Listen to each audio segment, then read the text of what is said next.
discovery of the evidence by random passers Well, by. That's actually happened before. They have, I don't know if you're familiar with Delta Force, yeah? Yeah, absolutely. Delta Force was formed specifically for the purpose of controlling access to alien crash sites and getting there as soon as they happen. Delta Force can be anywhere in the world within 20 minutes. With paratroopers, they can be there. Just to give you an example of something that you were talking about, in 1998, there was a major crash in southern Brazil in the jungle, the Varginha area. It's a very rural place. It's got a small town with a phone, but most of the other people that live there are living in huts. You know, they don't have modern technology to speak of. They hunt monkeys for food. I mean, it's really a primitive place. And there was a major crash there with some dead aliens and some aliens who escaped alive. And you don't mind if I tell about this a little bit? No, absolutely. This is content. Believe you me, I am trying to do as best I can a job of having my interviewer hat on and not talk. So believe me, if people who watch my channel, they deserve a break from my egotism. All right. Well, let somebody else speak. I know a couple people that were involved in the recovery of the debris from this crash site, and so let me tell you a little bit about what happened. First of all, I don't recall the exact speed that this craft was caught on radar going, but it was reportedly the fastest craft we've ever measured through the atmosphere. It crashed. It was a species of alien which was unknown to us at the time. They were small, about 3 feet tall or so. They were non-violent, non-hostile. They were injured. The survivors were injured and screaming and crying for help. The people that lived in the area, many of them saw these beings. They captured 2 of them alive in nets that they used to catch monkeys in.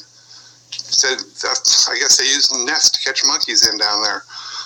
They captured 2 of them in nets, and they were brought into the village, and the local militia took possession of them. They shot one of them for no apparent reason, killed it, and one of them remained alive. The United States government, we've got radar that covers everything, and we knew about it as soon as it happened. We sent in special forces, and they committed acts of war against the Brazilian military. They opened fire and killed Brazilian military troops in order to gain control and maintain control of the crash site for the United States, which they did. That was later handled by paying billions of dollars in cash bribes to the Brazilian government to pretend that we never shot their troops down in cold blood, which we did. Once we gained control of the site, we built 2 ridges over. We started a fire, and we spread a bunch of debris around it, and we guarded it, and we told everyone that was the real crash site so that they wouldn't bother our troops at the real crash site picking up the debris. Some of the technologies that were recovered from this crash were, have you heard of biological machinery? Cellular machines? Absolutely. That was one of the technologies which was recovered from this crash. You never heard about them before 1998 because that's where we learned about this stuff. The survivor, some of the surviving occupants of this craft escaped into the jungle. It's unknown how many. They were reported for months afterwards, being cited by local residents. The one which was captured alive, we took possession of that as well, and it was injured.